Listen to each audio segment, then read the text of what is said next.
On Sports Central tonight. Close win.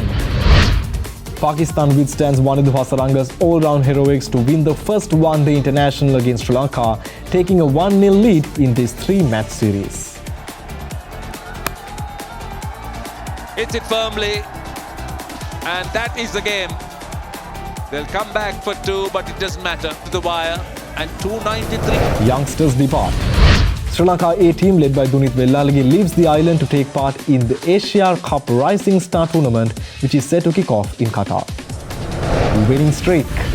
World number 1 Carlos Alcaraz comes under extreme pressure before overcoming American Taylor Fritz in a thrilling round-robin match at the ATP Finals, claiming 2 wins from 2 matches.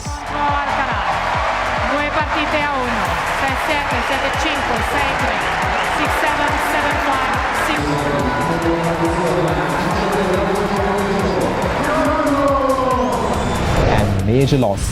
Lamine Yamal is released from Spain's squad for their World Cup qualifiers against Georgia and Turkey after treatment on a growing injury prompting criticism from the Spanish Football Federation.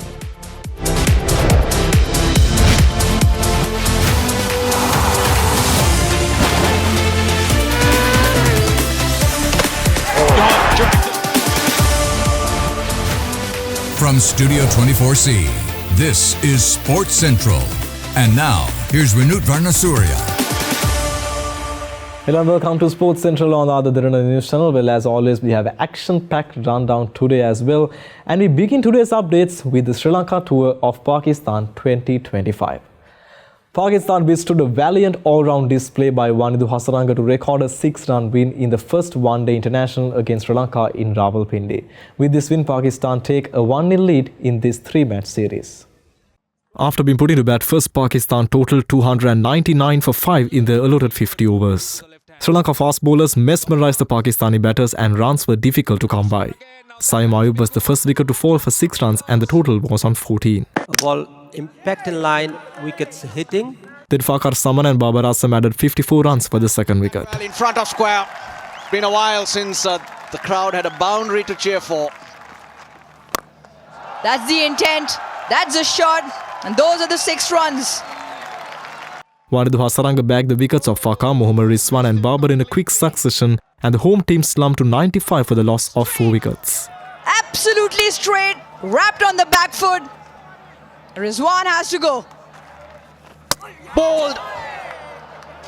Through the gate she goes. It could have been 95 for 5 if Hussain Thalat was given out every W of Hasaranga, but he survived. Then Salman Aga and Thalat added 138 runs to the 5th wicket with some imperious hitting. Thalat made 62 of 63 bowls while Aga went on to make an unbeaten 105 of 87 bowls with 9 fours. Beautiful shot. Mid-off up in the circle. There we go. He's got to a half century. And there it is. That's the 100. What an innings from Salman Ali Aga. He'll remember this. Mohammad Nawaz remained unbeaten on 36 of 23 bowls. Hasaranga was the pick of the Sri Lankan bowlers, picking up 3 wickets for 54 runs. And big. And has it gone all the way? I think it has. No, 1 bounce for 4. Pakistan in on 299 for 5. Chasing 300 runs to win, Pathum Nissanka and debutant Kamil Mishara laid a solid platform to Sri Lanka with an opening stand of 85 runs in just 11 overs. Oh. Beautiful.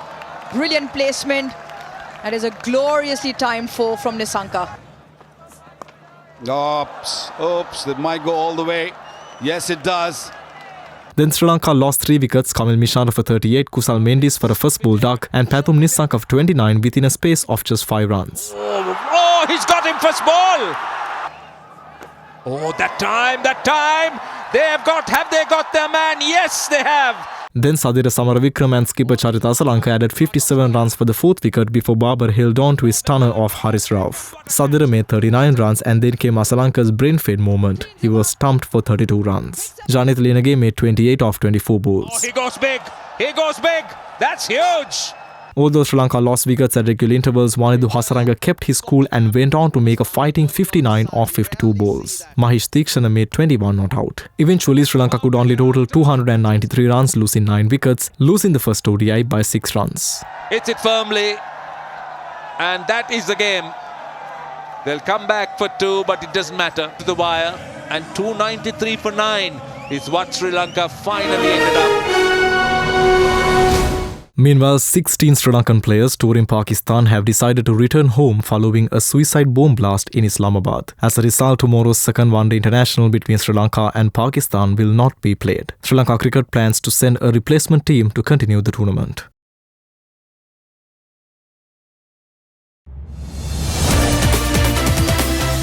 Sri Lanka A team led by Dunith Wellalage left the island this evening to take part in the Asia Cup Rising Star Tournament 2025.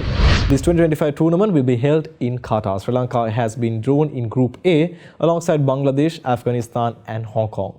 The 15-member Sri Lanka squad led by Dunith Wellalage is comprised of Nishan Madushka, Vishan Halamage, Lasith Cruz Pulle, Nuwanidu Fernando, Ashan Wickramasinghe, Sohan de Rivera, Sahan Arachige, Ramesh Mendis, Vijaykanth Viaskanth, Shavin Matthew, Pramod Madhushan, Milan Ratnayaka, Isita Vijayasundara and Garuka Sanket. They will play their opening match of the tournament on Saturday against Afghanistan. Let's move to some school cricket updates now. Maristella College Thimbiragaskatu emerged champions of the Under-15 Division 3 tournament. They beat Gantiriyagama Mahinda Vidyalaya in the final in Colombo today. The final of the Under-15 Division 3 tournament was played at D.S. Senanayaka College ground at Vijayramamawatha, Colombo. Here, Maristella College Thimbiragaskatu won the toss and asked Mahinda Vidyalaya to bat first. Gantiriyagama Mahinda Vidyalaya were bowled out for 44 runs. Viwan Fernando was the pick of the bowlers, capturing 6 wickets for 10 runs.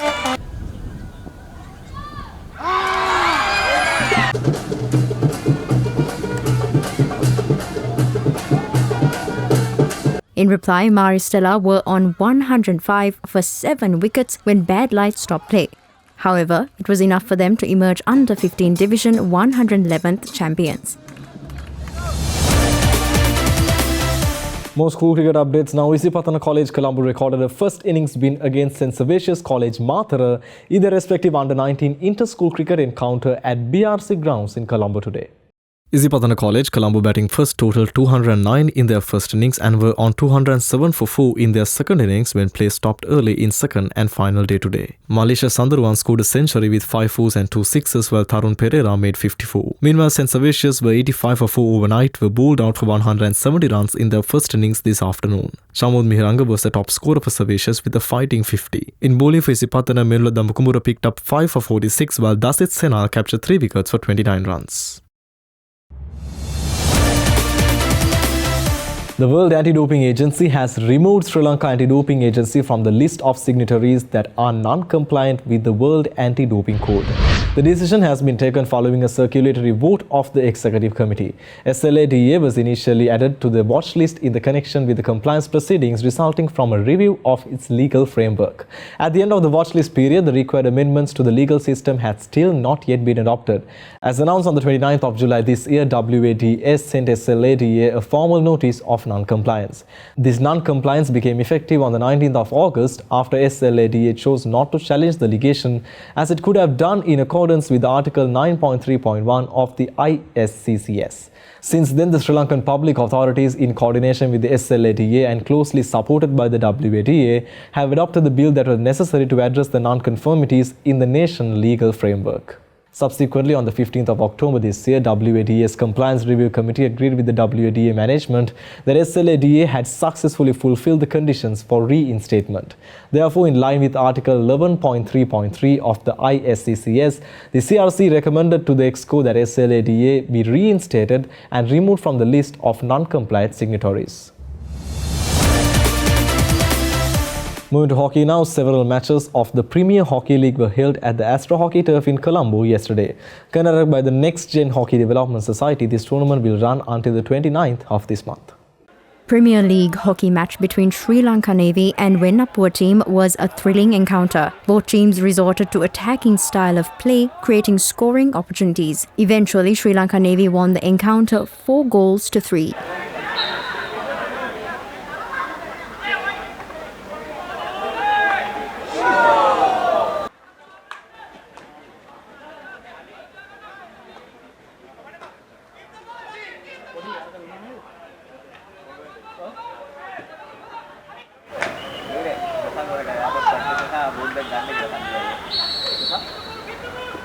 Meanwhile, the match between BRC and Old Royalists ended in a thrilling draw. The scoreline was 5-all. In other Premier League hockey encounter, Sri Lanka Army recorded a convincing win over CH and FC team. At the final whistle, the score stood at 4-1.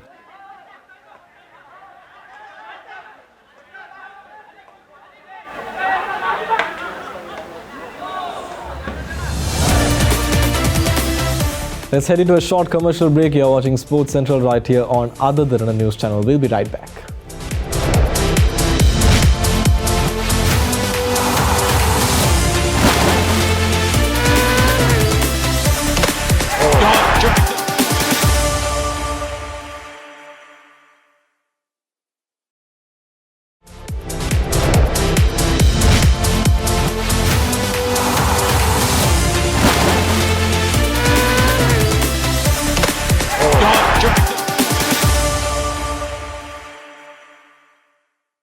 Welcome back to Sports Central right here on Other Derana News Channel. Well, days are coming closer for the Ashes 2025-26 season, and we had the latest updates from that.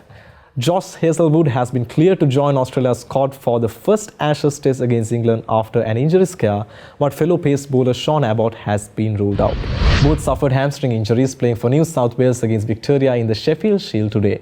Scans showed Hazlewood, who is 34 years of age, did not sustain a muscle strain.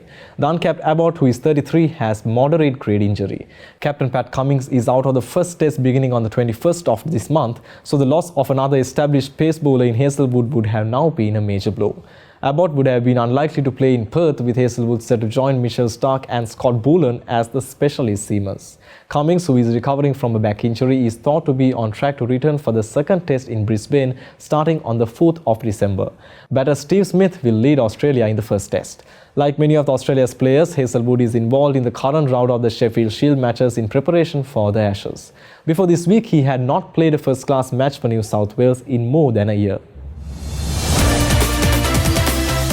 World number 1 Carlos Alcaraz came under extreme pressure before overcoming American Taylor Fritz 6-7, 7-5 and 6-3 in a thrilling round-robin match at the ATP Finals yesterday, leaving the Spaniard on 2 wins from 2 matches. Last year's finalist Fritz played the tennis of his life as both men served up the best encounter of the season-ending championship so far. But the American ran out of steam as Alcaraz turned on the style and took the deciding set with ease.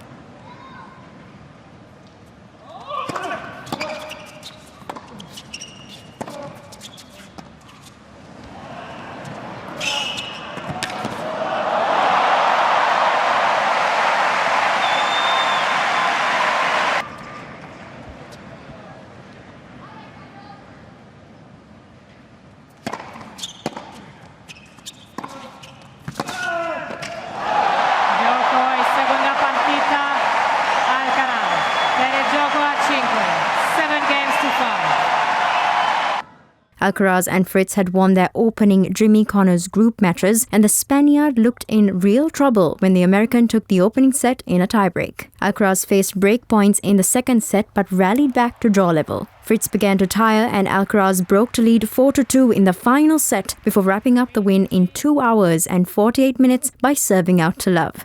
He needs one more victory to guarantee the year-ending world number 1 spot and will face Musetti on tomorrow.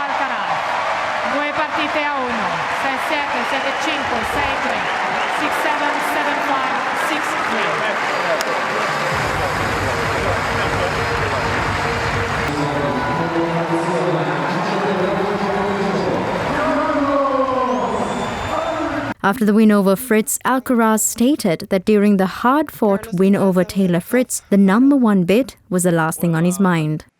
At the beginning, I'm trying not to think about it, to be honest, but it's really difficult not to think about the number 1 spot. At the beginning of the match, I thought a little bit about it, but during the match, there were a lot of things to think about, and the number 1, the thought about the number 1 was gone. I was, in my mind, I was thinking about how can I turn around the match, because I had really difficult moments, and I wasn't playing playing that good, I guess, or I just I didn't feel as good as the match against Diminau, for example. So I thought about to find a way just to try and to come back or to win a match. So.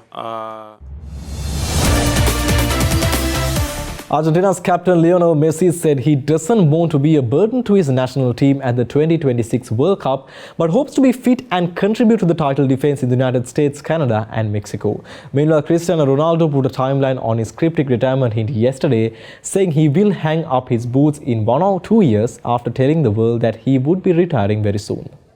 Speaking in an interview released yesterday, the 38-year-old forward said he was hopeful to play in next summer's tournament but was still approaching it on a day-by-day basis. In the interview shot in late October, Messi also said his Barcelona farewell felt strange and that he wasn't able to fulfill his dream of ending his European career at the Catalan club, adding he was nostalgic about his Barca days and that he and his family were eager to return to the city at some point. Messi joined Barca's youth academy at age 13 and went on to become the club's all-time top scorer with 672 goals in 778 appearances. He was pushed out the door of the Camp Nou in 2021. However, when the Catalans club's dire finances made it impossible to renew his contract. Having won 10 La Liga titles, 4 Champions League crowns and 3 Club World Cups with Barca, Messi joined Inter Miami in 2023 following a 2-year stint with Paris Saint-Germain. Messi extended his contract with Miami in October and has previously said that the Major League Soccer club would likely be his last. He stated that the moment when he sees he is not fit enough, struggling on the pitch and not enjoying it, it will be time to call it a day. But right now he is enjoying it and feeling good. Meanwhile, Cristiano Ronaldo put a timeline on his cryptic retirement hint yesterday, saying he will hang up his boots in 1 or 2 years, after telling the world that he would be retiring soon. The Portugal forward, who has scored over 950 goals for club and country, made his debut as a teenager at Sporting in 2002 and said in an interview that he would retire soon to spend time with his family. Ronaldo extended his contract with Saudi Arabian side Al Nassr until 2027 in June, and the 40-year-old Portuguese is also targeting next year's World Cup, the only major title missing from his trophy cabinet. Ronaldo, speaking via video call at a Saudi-hosted global summit on tourism and investment, stated that he is currently enjoying his career and feels in good physical condition, continuing to score goals and perform well for the national team. He acknowledged, however, that as players advance in age, their remaining time in football becomes limited. Ronaldo indicated that his retirement from the sport could come with the next 1 or 2 years, confirming that the 2026 World Cup in the United States, Canada and Mexico would likely mark his final appearance on football's biggest stage. Meanwhile, Lamine Yamal was released from Spain's squad for their World Cup qualifiers against Georgia and Turkey after the treatment on a growing injury prompting criticism from the Spanish Football Federation. The RFEF said that the 18-year-old Barcelona winger, who has missed 5 matches for his La Liga club due to the issue, had a radio issue frequency operation on Monday. The RFEF said in a statement that the procedure was performed without prior notification to the national team's medical staff, who only learned of the details through a report received at 10:40 p.m. last night, which indicated a medical recommendation for the rest of the 7 to 10 days. Spain manager Luis de la Fuentes described the situation as something he had not come across previously. Yamal capped 23 times, has netted 6 goals and contributed 6 assists in 11 matches this season for Barcelona. Spain topped Group E with 12 points from 4 matches, scoring 15 goals and conceding none. They face Georgia on Saturday in Tbilisi before hosting Turkey on Tuesday in Seville. Spain will qualify for the finals if they defeat Georgia and Turkey do not beat Bulgaria, or if they draw and Turkey lose. Another short break, more sporting highlights coming right after this. Stay tuned, you're watching Sports Central on other Derana News channel.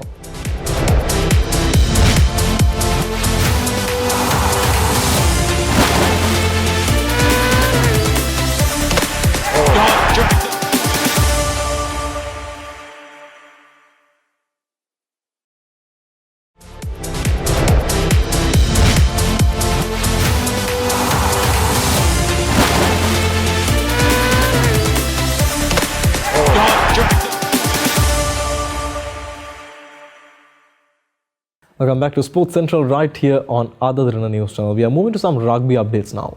England have made 7 changes to their starting team for Saturday's Autumn Nations Series match against New Zealand, with Finn Smith missing out on the squad. Captain Maro Itoje, George Ford, Jamie George and Freddie Stewart, along with Tom Ruddock and Finn Baxter and Sam Underhill, all come back into the starting 15 after dropping out of the 38-18 victory over Fiji. Finn Smith started at fly half last weekend but misses out on the squad to face the All Blacks altogether as Ford, who started the 25-7 win over Australia, returns. Ollie Chesham and Tommy Freeman both miss out after picking up injuries against Fiji. England survived a scare against Fiji, coming from behind to make it 2 wins from 2 to the start of the Autumn Nations Series. Fiji led by 6 points in the first half and scored 3 tries, while also having a second half try ruled out, a score which would have brought things to a 1-point game inside the final quarter. England round off the Autumn Nations Series campaign next weekend when they take on Argentina.